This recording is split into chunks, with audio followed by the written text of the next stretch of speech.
안녕하세요. 이덕준 노무사입니다. 근로자들에게 지급되는 임금은 다양한 항목으로 구성되어 있는데요. 그 중에는 기본급, 연장, 휴일근무수당과 같은 법정수당 외에도 회사에 따라 교통보조비, 가족수당이나 자녀 학비 보조금 등 근로자의 생활을 지원하는 임금이 지급되기도 합니다.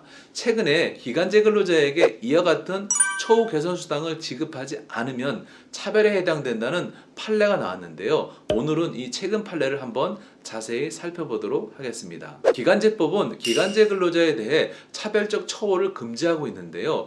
차별적 처우란 회사가 기간제 근로자의 임금이나 근로조건, 복리후생 등에 대해서 동종 유사 업무에 종사하는 기간의 정함이 없는 근로자에 비해서 합리적인 이유 없이 불리하게 처우하는 것을 말합니다.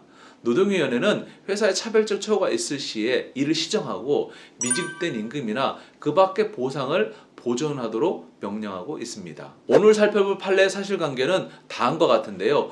교육 공무직 근로자 A씨는 C고등학교와 2016년 2월부터 2016년 5월까지 3개월, 2015년 5월 중순부터 6월까지 2주, 그리고 2016년 6월부터 2017년 6월까지 1년, 총 3회에 걸쳐 기간제 근로계약을 체결했습니다. C고등학교는 A씨에게 교통보조비, 가족수당, 전기상여금 등 처우 개선 수당을 지급해 왔는데요. 회계감사에서 A씨가 처우 개선 수당 지급 대상이 아님을 지적받자 A씨에게 이미 지급됐던 수당을 환수하였습니다. 2016년 교육공무원직 처우개선수당 업무지침에 따르면 처우개선수당은 근로계약 기간이 1년 이상이거나 계속근로기간이 1년 이상인 근로자에게만 지급하도록 되어 있었습니다.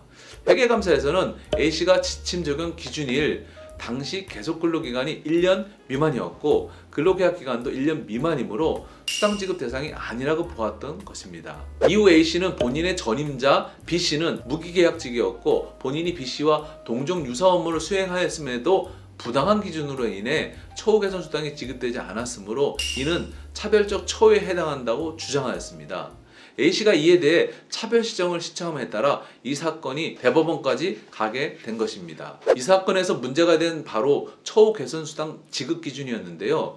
근거 지침에서는 근로계약 기간이 1년 미만 및 기준일 이전 배속 근로기간이 1년 미만인 근로자는 처우 개선 수당 지급에서 제외하도록 정하고 있습니다. 이 때문에 공무직 근로자는 수행 업무나 실제 근로기간과 관계없이 계약 체결 시 설정한 근로계약 기간에 따라서 처우 개선 수당 지급 여부가 결정된 것입니다. 지침에 따르면 무기계약직 근로자는 근로계약 기간이 1년 이상이기 때문에 재직 기간과 무관하게 처우 개선 수당을 받을 수 있지만 근로계약 기간이 1년 미만인 근로자는 무기계약직 근로자보다 재직 기간이 길더라도 계속 근로기간이 1년 미만이라면 처우 개선 수당을 받을 수 없었습니다. 1심과 2심에서는 무기계약직과 근로계약 기간이 1년 미만인 기간제 근로자 사이에 처우 개선 수당을 받을 수 없는 차별이 존재하긴 하지만 그 차별이 오직 기간제 근로자이기 때문에 발생하는 것이 아니며 1년 미만의 단기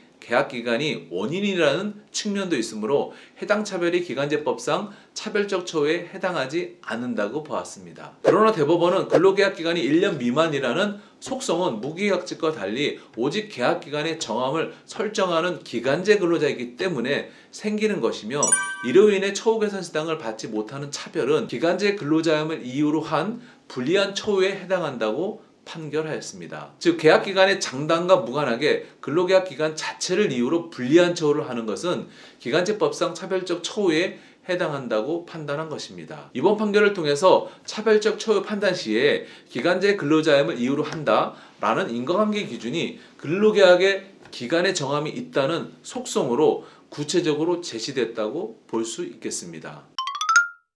오늘은 기간제 근로자에 대한 차별적 대우에 대해서 살펴보았는데요. 궁금하신 내용이 있는 분들은 유튜브에 댓글을 달아주시거나 블로그에서 내용을 확인해 주시면 감사하겠습니다. 감사합니다.